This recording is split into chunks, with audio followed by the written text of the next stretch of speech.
बड' सिनि artist association सुंदयै बिसाया ब्रैथि बर' सावथुन बान्था राननाय फोरबोखौ खुंनो बे समाव आबुङै लाहार फाहार फैगौ 28 डिसेम्बराव सानसेनि हाबाफारिजों मेहेरगोनाङै खुंफुंगोन 2022 नि ब्रैथि बर' सावथुन बान्था राननाय फोरबोखौ बाक्सा जिल्लानि बरमा हायर सेकेन्डारिनि फोथाराव खुंनो लानाय ब्रैथि बर' सावथुन बान्था राननाय फोरबोनि थाखाय बे समाव मोनफ्रोमबो बिथिङाव लाहार फाहार जानायखौ नुनो मोन्दों।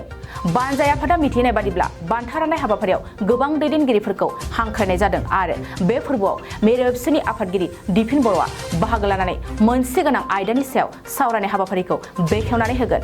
लोगोसेनो आसाम आयेन आफादनि बुंथिगिरि बिस्वजित दैमारियाबो बान्था राननाय फोरबोआव बाहागो लागोन। बान्था राननाय समाव गाहाय आलासि महरै बर' थुनलाइ आफादनि आफादगिरि तरेन बर'आ बाहागो लागोन। मख'नो गोनांदि देग्लायनि ब्रैथि बर' सावथुन बान्थानि फारिलाइयाव बबे सावथुन आरो सोर फावगिरिया सायख'जागोन बिनि सायाव फैगौ समासो रोखा फोरमायगोन। बिसानि आफादगिरि नेरसोन बर' आरो गाहाय नेहाथारि गुरु पबित्र बर'आ बे बान्था राननाय फोरबोआव बयखौबो बाहागो लानानै जाफुंसार होनो खावलायदों।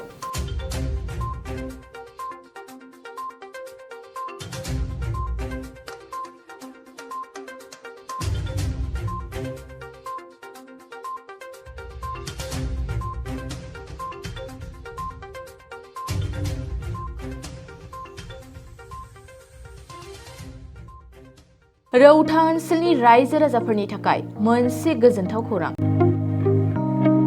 सुबुंफोरनि सुबिदाखौ नोजोर होनानै रौता सारियालियाव गोदानै बेखेवदों बाजै हटेल।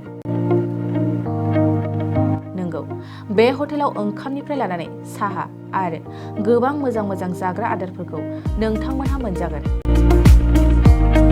रौता सारियालिनि स्टेशन र'डआव बेखेवनाय बाजै हटेलाव नोंथांमोननो थि समावनो साखोन-सिखोन जाग्रा आदारखौ होगोन। बेनि अनगायैबो बाजै हटेला नोंथांमोननि थाखाय गुबुन मोनसेबाव मोजां खाबुखौ लानानै फैदों। बे हटेलनि गोजौ फ्ल'राव मेल मिटिं आरो बार्थडे बायदि फोरबोखौ खुंनो हानायनि मोजां खाबुबो दं।